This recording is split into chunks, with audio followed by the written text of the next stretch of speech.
Es cierto, siempre he sido nervioso, muy nervioso, terriblemente nervioso. Pero, ¿cómo afirman ustedes que estoy loco? La enfermedad había agudizado mis sentidos en vez de destruirlos o embotarlos.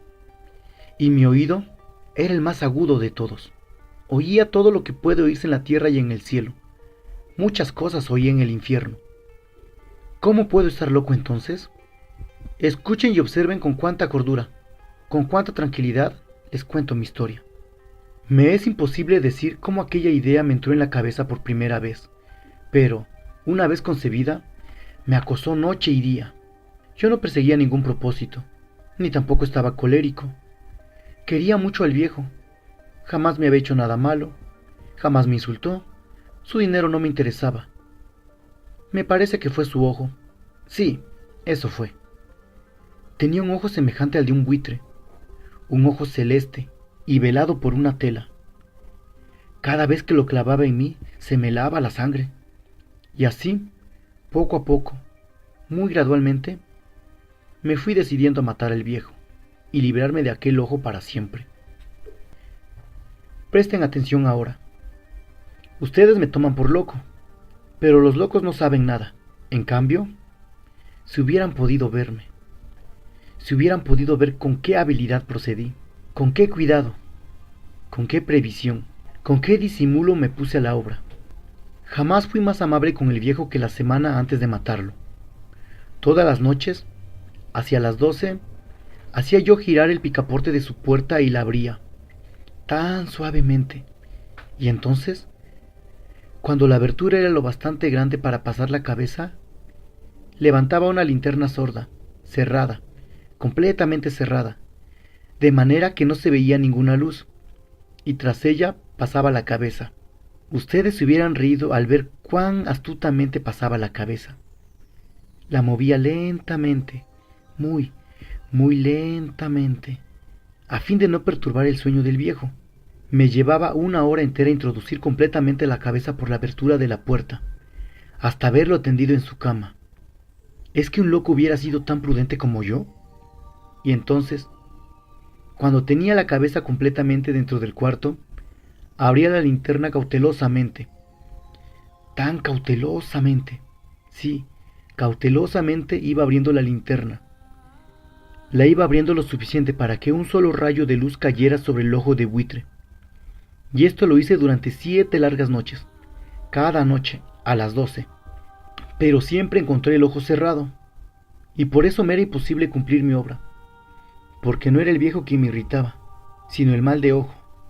Y por la mañana, apenas iniciado el día, entraba sin miedo en su habitación y le hablaba resueltamente, llamándolo por su nombre con voz cordial, y preguntándole cómo había pasado la noche. Ya ven ustedes que tendría que haber sido un viejo muy astuto para sospechar que todas las noches, justamente a las 12, iba yo a mirarlo mientras dormía. Al llegar la octava noche, procedí con mayor cautela que de costumbre al abrir la puerta. El minutero de un reloj se mueve con más rapidez de lo que se movía mi mano. Jamás, antes de aquella noche, había sentido el alcance de mis facultades, de mi sagacidad. Apenas lograba contener mi impresión de triunfo. Pensar que estaba ahí, abriendo poco a poco la puerta, y que él ni siquiera soñaba con mis secretas intenciones o pensamientos. Me reí entre dientes ante esta idea, y quizá me oyó, porque lo sentí moverse repentinamente en la cama, como si se sobresaltara. Ustedes pensarán que me eché hacia atrás, pero no. Su cuarto estaba tan negro como la pez, ya que el viejo cerraba completamente las persianas por miedo a los ladrones. Yo sabía que le era imposible distinguir la abertura de la puerta, y seguía empujando suavemente, suavemente. Había ya pasado la cabeza, y me disponía a abrir la linterna, cuando mi pulgar resbaló en el cierre metálico y el viejo se enderezó en el lecho, gritando: «¿Quién está ahí?». Permanecí inmóvil, sin decir palabra. Durante una hora entera no moví un solo músculo, y en todo ese tiempo no oí que volviera a tenderse en la cama. Seguía sentado, escuchando, tal como yo lo había hecho, noche tras noche, mientras escuchaba en la pared los taladros cuyo sonido anuncia la muerte. Oí de pronto un leve quejido, y supe que era el quejido que nace del terror. No expresaba dolor o pena. Era el ahogado sonido que brota del fondo del alma cuando el espanto lo sobrecoge. Bien conocía yo ese sonido. Muchas noches, justamente a las 12, cuando el mundo entero dormía, surgió de mi pecho, ahondando con su espantoso eco los terrores que me enloquecían. Repito que lo conocía bien. Comprendí lo que estaba sintiendo el viejo y le tuve lástima, aunque me reía en el fondo de mi corazón. Comprendí que había estado despierto desde el primer leve ruido, cuando se movió en la cama. Había tratado de decirse que aquel ruido no era nada, pero sin conseguirlo. Pensaba, no es más que el viento en la chimenea, o un grillo que chirrió una sola vez. Sí, había tratado de darse ánimo con esas suposiciones, pero todo era en vano, porque la muerte se había aproximado a él, deslizándose furtiva, y envolvía a su víctima, y la fúnebre influencia de aquella sombra imperceptible era lo que lo movía a sentir, aunque no podía verla ni oírla, a sentir la presencia de mi cabeza dentro de la habitación. Después de haber esperado largo tiempo, con toda paciencia, sin oír que volviera a acostarse, resolví abrir una pequeñísima ranura en la linterna. Así lo hice. No pueden imaginarse ustedes con qué cuidado, con qué intenso cuidado, hasta que un fino rayo de luz, semejante al hilo de una araña, brotó de la ranura y cayó en lleno sobre el ojo de buitre. Estaba abierto de par en par, y yo empecé a enfurecerme mientras lo miraba. Lo vi con toda claridad, de un azul apagado y con aquella horrible tela que me lava hasta el tuétano. Pero no podía ver nada de la cara o del cuerpo del viejo, pues, como movido por un instinto, había orientado el haz de luz exactamente hacia el punto maldito. ¿No les he dicho ya que lo que toman erradamente por locura es solo una excesiva agudeza de los sentidos? En aquel momento llegó a mis oídos un resonar apagado y presuroso, como el que podría ser un reloj envuelto en algodón. Aquel sonido también me era familiar. Era el latir del corazón del viejo. Aumentó más mi furia, tal como el redoblar de un tambor estimula el coraje de un soldado. Pero, incluso entonces, me contuve y seguí callado. Apenas si respiraba. Sostenía la linterna de modo que no se moviera, tratando de mantener con toda la firmeza posible el haz de luz sobre el ojo. Entretanto, el infernal latir del corazón iba en aumento.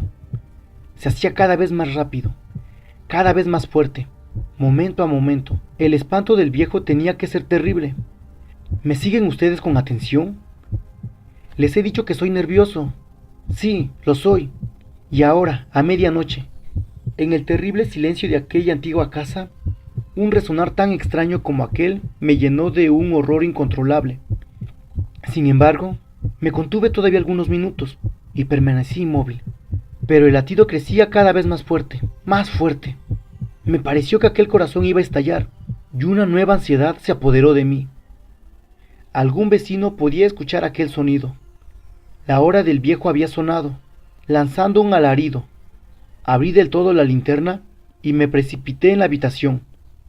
El viejo clamó una vez más, nada más que una vez. Me bastó un segundo para arrojarlo al suelo y echarle encima el pesado colchón. Sonreí alegremente al ver lo fácil que me había resultado todo. Pero, durante varios minutos, el corazón siguió latiendo con un sonido ahogado. Claro que no me preocupaba, pues nadie podía escuchar a través de las paredes. Cesó, por fin cesó de latir. El viejo estaba muerto. Levanté el colchón y examiné el cadáver. Sí, estaba muerto, completamente muerto. Apoyé la mano sobre el corazón y la mantuve así largo tiempo. No se sentía el menor latido. El viejo estaba bien muerto. Su ojo no volvería a molestarme. Si ustedes continúan tomándome por loco, dejarán de hacerlo cuando les describa las astutas precauciones que adopté para esconder el cadáver. La noche avanzaba, mientras yo cumplía mi trabajo con rapidez, pero en silencio. Descuarticé el cadáver. Le corté la cabeza, los brazos y las piernas. Levanté luego 3 planchas del piso de la habitación y escondí los restos en el hueco. Volví a colocar los tablones con tanta habilidad que ni un ojo humano, ni siquiera el suyo, hubiera podido advertir la menor diferencia. No había nada que lavar, ninguna mancha, ningún rastro de sangre. Yo era demasiado precavido para eso. Una cuba había recogido todo. Cuando hube terminado mi tarea eran las 4 de la madrugada, pero seguía tan oscuro como a medianoche. En momentos en que se oían las campanadas de la hora, golpearon a la puerta de la calle. Acudí a abrir con toda tranquilidad, pues, ¿qué podía tener ahora? Hallé a 3 caballeros, que se presentaron muy civilmente como oficiales de policía. Durante la noche, un vecino había escuchado un alarido, por lo cual se sospechaba la posibilidad de algún atentado. Al recibir este informe en el puesto de policía, habían comisionado a 3 agentes para que registraran el lugar. Sonreí, pues, ¿qué tenía que temer? Di la bienvenida a los oficiales y les expliqué que yo había lanzado aquel grito durante una pesadilla. Les hice saber que el viejo se había ausentado a la campaña. Llevé a los visitantes a recorrer la casa y los invité a que revisaran bien. Finalmente, acabé conduciéndoles a la habitación del muerto. Les mostré sus caudales intactos y cómo cada cosa se hallaba en su lugar. En el entusiasmo de mis confidencias, traje sillas a la habitación y pedí a los 3 caballeros que descansaran allí de su fatiga, mientras yo mismo, con la audacia de mi perfecto triunfo, colocaba mi silla en el exacto punto bajo el cual reposaba el cadáver de mi víctima. Los oficiales se sentían satisfechos. Mis modales los habían convencido. Por mi parte, me hallaba perfectamente cómodo.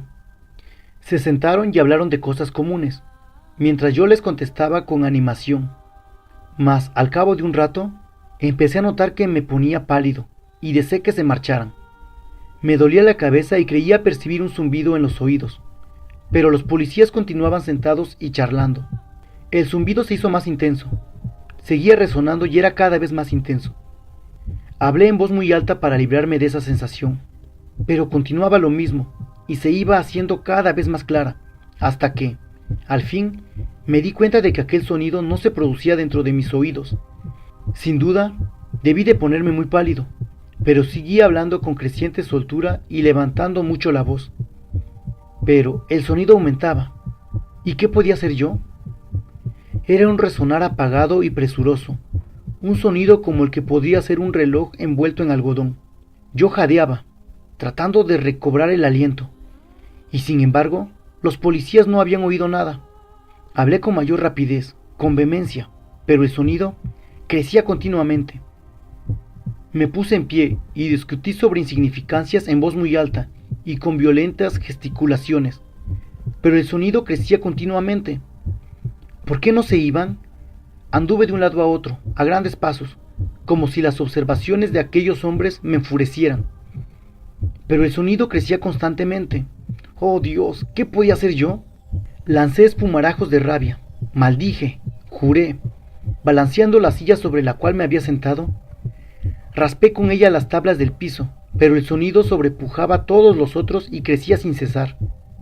Más alto, más alto, más alto. Y entre tanto los hombres seguían charlando plácidamente y sonriendo. ¿Era posible que no oyeran? ¡Santo Dios! No, no, claro que oían y sospechaban. Sabían y se estaban burlando de mi horror. Sí, así lo pensé, y así lo pienso hoy. Pero cualquier cosa era preferible a aquella agonía. Cualquier cosa sería más tolerable que aquel escarnio. No podía soportar más tiempo sus sonrisas hipócritas. Sentí que tenía que gritar o morir, y entonces, otra vez, escuchen, más fuerte, más fuerte, más fuerte. Basta ya de fingir, malvados, aullé. Confieso que lo maté.